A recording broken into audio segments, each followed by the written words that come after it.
اے ابن آدم تجھے کبھی تنگی سے، رزق کی تنگی ہو، اس سے کبھی گھبرانے کی ضرورت نہیں ہے، کبھی نہ گھبرانا، کیونکہ میرے خزانے ان گنت ہیں اور میرے خزانے ہمیشہ ہمیشہ بھرے رہتے ہیں اور میرے خزانے کبھی خالی نہیں ہوتے۔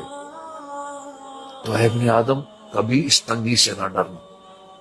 پھر اللہ کہہ رہے ہیں اے ابن آدم بٹ یہ یاد رکھنا کہ دیکھو میں نے تمہیں دنیا میں کھیل کود کے لیے نہیں بھیجا ہے۔ اللہ کیا کہہ رہے ہیں؟ اے ابن آدم میں نے تمہیں دنیا میں کھیل کود کے لیے نہیں بھیجا بلکہ اپنی عبادت کے لیے بھیجا ہے۔ اب جب اللہ عبادت کی بات کرتے ہیں تو عبادت میں میرے بھائیوں دوستوں نماز تو خالی نہیں ہے، عبادت میں خالی روزے تو نہیں ہے، عبادت میں خالی حج تو نہیں ہے، عبادت میں خالی زکوٰۃ دینا تو نہیں ہے۔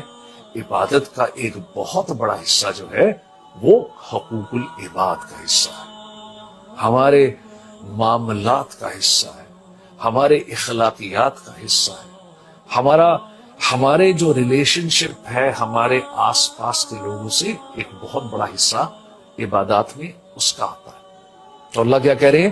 تمہیں کھیل کود کے لیے نہیں بھیجا میں نے کہ دیکھو میرے حقوق اور میرے بندوں کے حقوق یہ پورے کر لو، یہ پورے کر کے میرے تک آ جاؤ تو تم کامیاب ہو۔ زبان کو نرم رکھو، زبان کو نرم رکھو۔ اللہ کے نبی صلی اللہ تعالی علیہ وسلم نے حضرت معاذ بہت بڑے صحابی علماء کے علماء ان کو کیا کہہ رہے ہیں؟ معاذ مجھے اس کی گارنٹی دے دو، ایسی زبان نکالی، اس کی گارنٹی دے دو میں تمہیں جنت کی گارنٹی دیتا ہوں۔ اور آپ سوچئے کہ ایک اللہ کے نبی صلی اللہ تعالی علیہ وسلم اور سمجھا کس کو رہے ہیں؟ ان کو سمجھا رہے ہیں جو علماء کے عالم، بہت بڑے عالم، اور ان کو تو اشارہ کرتے تو ان کو بات سمجھ میں آ جاتی، لیکن کوئی ڈاؤٹ نہیں چھوڑا، زبان نکالی اور زبان پکڑ کے دکھائی کہ اس کی گارنٹی دے دو اور میں تمہیں آخرت میں کامیابی کی گارنٹی دیتا ہوں۔ کتنی بڑی بات ہے۔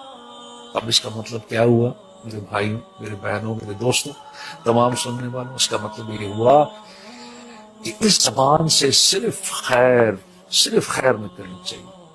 اس زبان سے کبھی کوئی ایسی بات نہ کرو جو اگلے کا دل توڑ دے، اس زبان سے کبھی کوئی سخت بات نہ کرو، اس زبان سے کبھی کسی کو کوئی گالی نہ دو، اس زبان سے کبھی جھوٹ نہ بولو۔